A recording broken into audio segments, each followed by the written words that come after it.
नमस्कार दोस्तों, स्वागत है आपका रुपया रिपोर्टर में, जहां हम आपको देश दुनिया की सबसे बड़ी और ताज़ा खबरें विस्तार से बताते हैं। तो चलिए शुरू करते हैं आज की मुख्य खबरें। संसद में गृह मंत्री अमित शाह ने 131वां संविधान संशोधन विधेयक पेश किया है।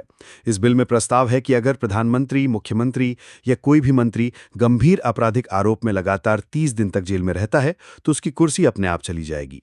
यानी यदि कोई नेता 1 महीने से ज्यादा जेल में रहता है तो वो पद पर नहीं बना रह सकता। जैसे ही ये बिल पेश हुआ, विपक्ष ने जमकर हंगामा किया और इससे राजनीति में गलत इस्तेमाल की आशंका बताते हुए विरोध किया। कांग्रेस और विपक्षी दलों का कहना है कि सरकार इसका दुरुपयोग कर सकती है। हंगामे के बीच बिल को संयुक्त संसदीय समिति को भेज दिया गया। अमित शाह ने कहा कि ये कानून राजनीति में नैतिकता और ईमानदारी लाने के लिए है और अब जनता को तय करना होगा कि जेल में रहने वाला कोई नेता सत्ता पर बना रहना चाहिए या नहीं। इसी बीच लोकसभा ने ऑनलाइन गेमिंग पर भी कड़ा कानून पास कर दिया है।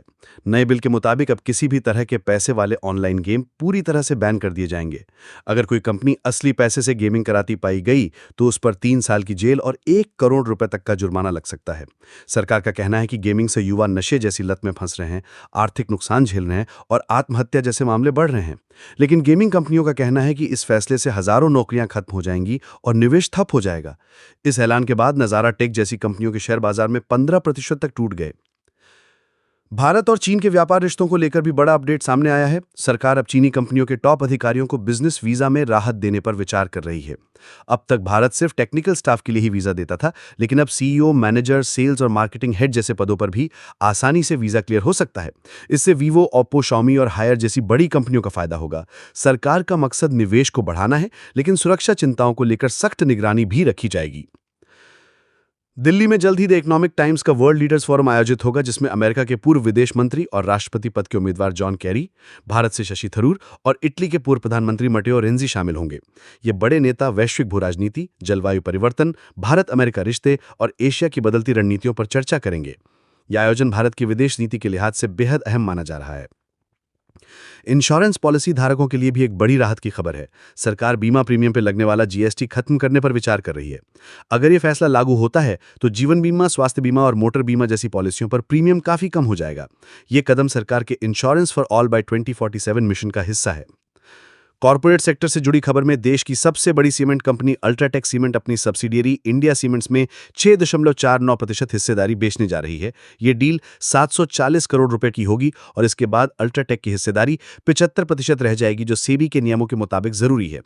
इंडिया सीमेंट्स आने वाले सालों में उत्पादन क्षमता को 200 मिलियन टन तक बढ़ाने की योजना बना रही है। वहीं वेदांता ग्रुप का डीमर्जर फिलहाल अटक गया है।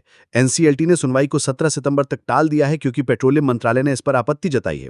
मंत्रालय का कहना है कि इससे सरकार का राजस्व वसूलने में दिक्कत हो सकती है। अगर तय समय पर मंजूरी नहीं मिली तो वेदांता की डीमर्जर योजना पर बड़ा असर पड़ सकता है। शेयर बाजार और अर्थव्यवस्था की खबरों में नजारा टेक के शेयर 15% टूटे। ऑनलाइन गेमिंग बैंक का असर साफ दिखा। आरबीआई ने नए नियम जारी किए हैं, जिसके तहत बैंकों को अब अंतर्राष्ट्रीय मानकों के मुताबिक रिस्क मैनेजमेंट करना होगा। वहीं आईपीओ मार्केट में भी नई लहर आने वाली है। नवीकरणीय ऊर्जा कंपनियां जैसे hero future energies, Juniper green energy और एमवी फोटावोल्टिक आने वाले महीनों में करीब 25,000 करोड़ रुपए जुटाने की तैयारी में है। तो दोस्तों, ये थी आज की बड़ी खबरें, राजनीति से लेकर कारोबार और वैश्विक मंच तक। आपका क्या मानना है? क्या ऑनलाइन गेमिंग पर पूरा बैन सही है और क्या नेताओं को जेल में रहने पर अपनी कुर्सी छोड़ देनी चाहिए? अपनी राय हमें कमेंट में जरूर बताइए। अगर वीडियो पसंद आया तो इसे लाइक और शेयर करें और चैनल रुपया रिपोर्टर को सब्सक्राइब करना न भूलें। धन्यवाद। फिर मिलते हैं अगले वीडियो में।